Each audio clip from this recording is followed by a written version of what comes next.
ॐ तामाह्वयामि सुभगां लक्ष्मीं त्रैलोक्ये पूजितां ये हि देवी पद्माक्षी पद्माकरकृतालये। आगच्छ वरदे पश्य मां स्वेन चक्षुषा आयाह्यामि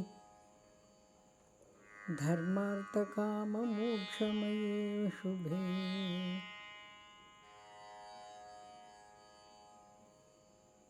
एवं विदैः स्तुतिपदैः सत्यैः सत्यार्थसंस्तुता कनीयसी महाभागा चन्द्रेण परमात्मना।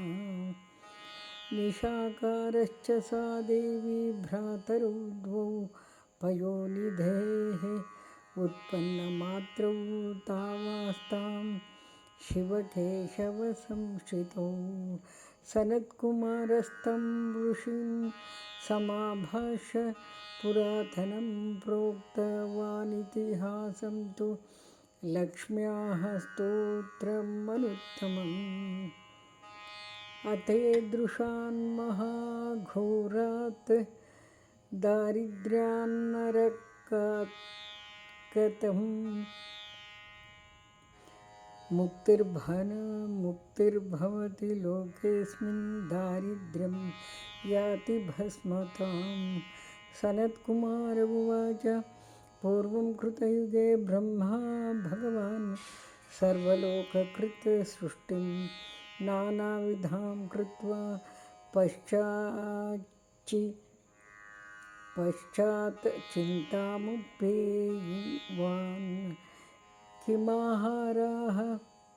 किमाहाराः प्रजास्त्वेताः सम्भविष्यन्ति भूतले तथैव चासां दारिद्र्यात् कथमुत्तरणं भवेत्। दारिद्र्यान्मरणं श्रेयस्तिवती सञ्चिन्त्य चेतसि क्षीरोदस्योत्तरे कुले जगामकमलोद्भवः। तत्र तीव्रं तपस्तत्त्वा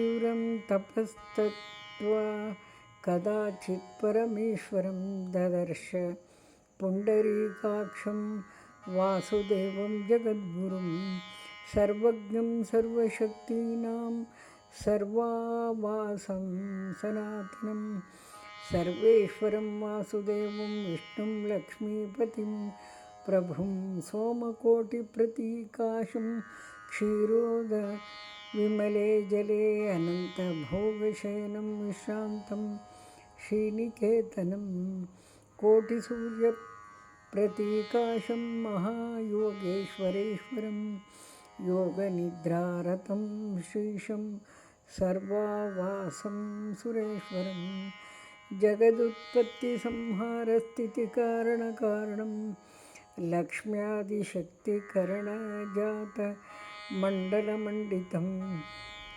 आयुर्दैर्देहवद्भिश्चक्राध्यैः परिवारितं दुर्निरीक्ष्यं सुरैः सिद्धः महायोनिशतरैः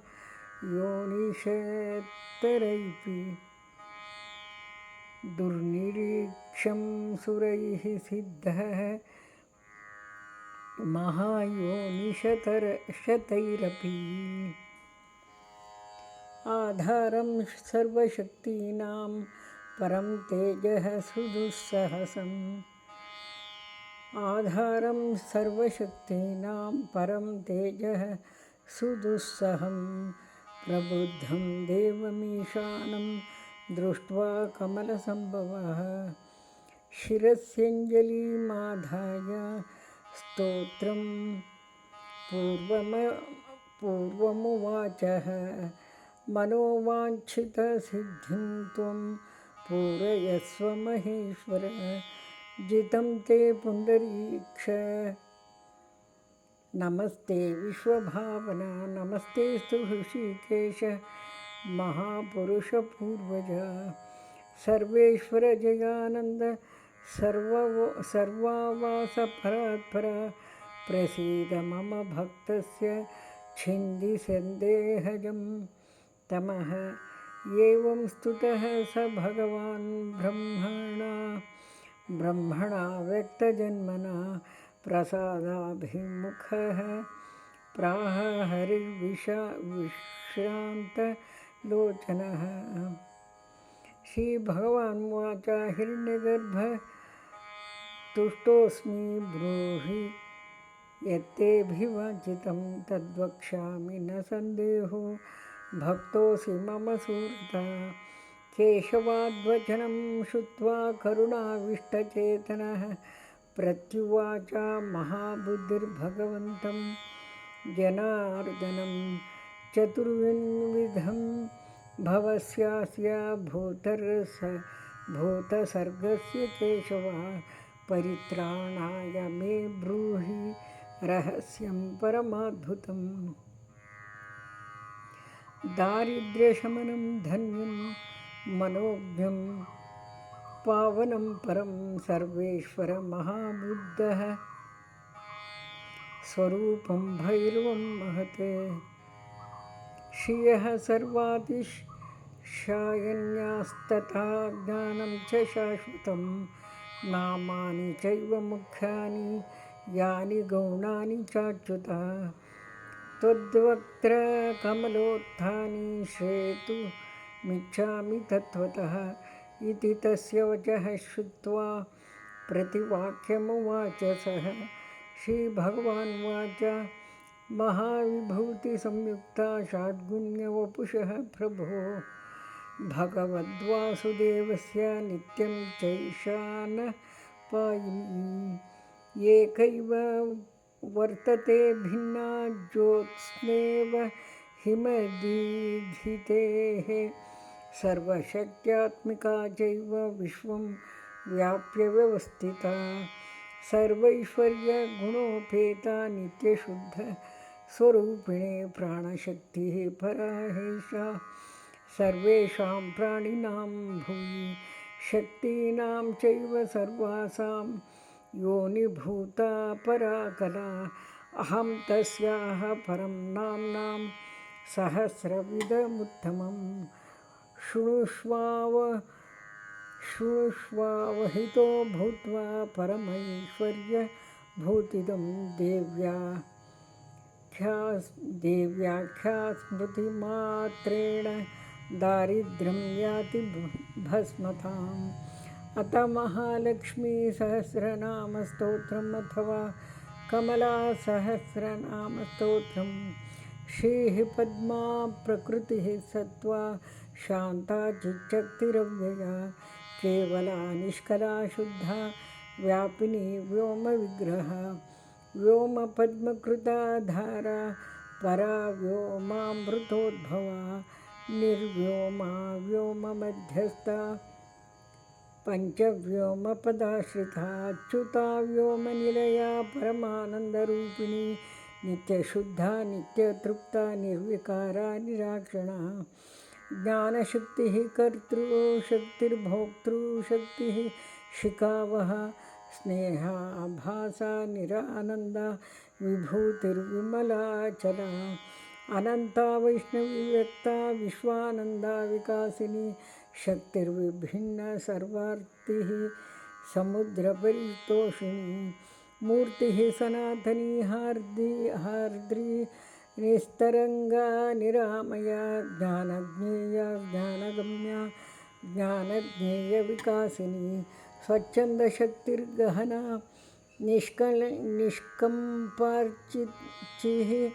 निष्कम्पार्चिः सुनिर्मला स्वरूपा सर्वगापारा ब्रह्मिणी सुगुणोर्जिता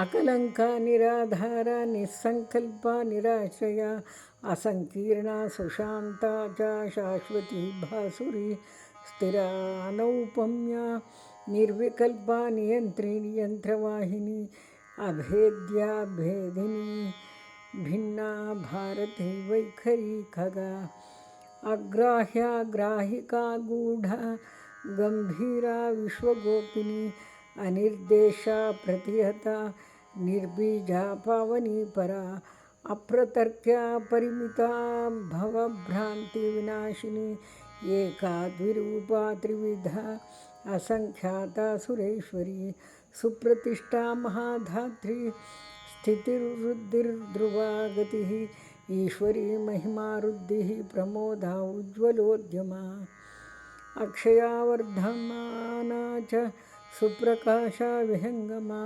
नीरजा जननी नित्या जया रोचिष्मती शुभा तपोनुदा च ज्वाला च सुदीप्तिश्चांशुमालिनी अप्रमेया त्रिधा सूक्ष्मा परा निर्वाणदायिनी अवदाता सुशुद्धा च अमोघाख्या परंपरा संधानकी शुद्धविद्या सर्वभूतमहेश्वरी लक्ष्मीस्तुष्टिर्महाधीरा शांतिरा पूर्णानवा अनुग्रहा शक्तिराध्या जगज्जेष्ठा जगद्विदिः सत्या प्रह्वा क्रियायोग्या अपर्णाह्लादिनी शिवा संपूर्णाह्लादिनी शुद्धा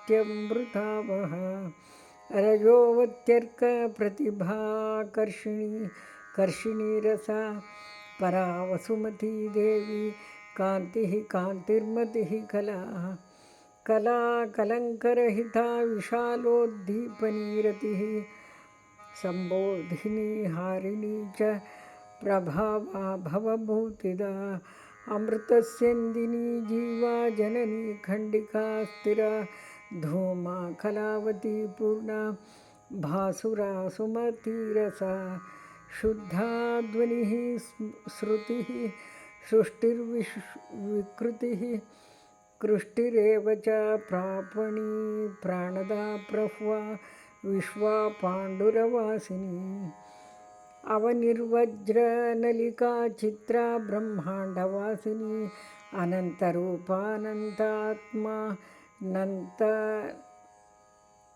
अनन्तरूपानन्तात्मानन्तस्थानन्त संभवा महाशक्तिः प्राणशक्तिः प्राणदात्री ऋतसंभरा महासमूहा निखिला इच्छाधारा सुखावह प्रत्यक्षलक्ष्मीर्निष्कंपा प्ररोहा बुद्धिगोचरा नानादेहा महावर्ता बहुदेहविकासिनी सहस्राणि प्रधाना च न्यायवस्तुप्रकाशिका सर्वाभिलाषा पूर्णेच्छा सर्वा सर्वार्थभाषिणी नानास्वरूपचिद्धात्री सशब्दपूर्वा पुरातनी व्यक्ता व्यक्तजीवकेशा सर्वेच्छा परिपूरिता संकल्पसिद्धा संख्येया तत्त्वगर्भा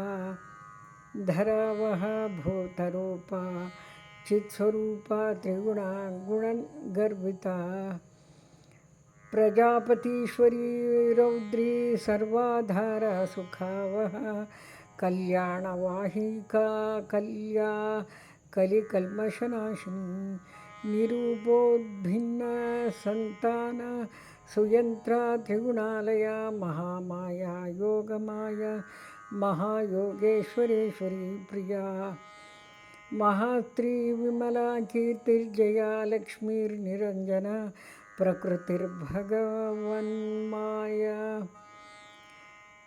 प्रकृतिर्भगवन्माया शक्तिर्निद्रा यशस्करी चिंता बुद्धिर्यशः प्रज्ञा शांतिः सुप्रीतिवर्धिनी प्रद्युम्न माता साध्वी च सुखसौभाग्यसिद्धिदा काष्ठानिष्ठा प्रतिष्ठा च ज्येष्ठा श्रेष्ठा जयावह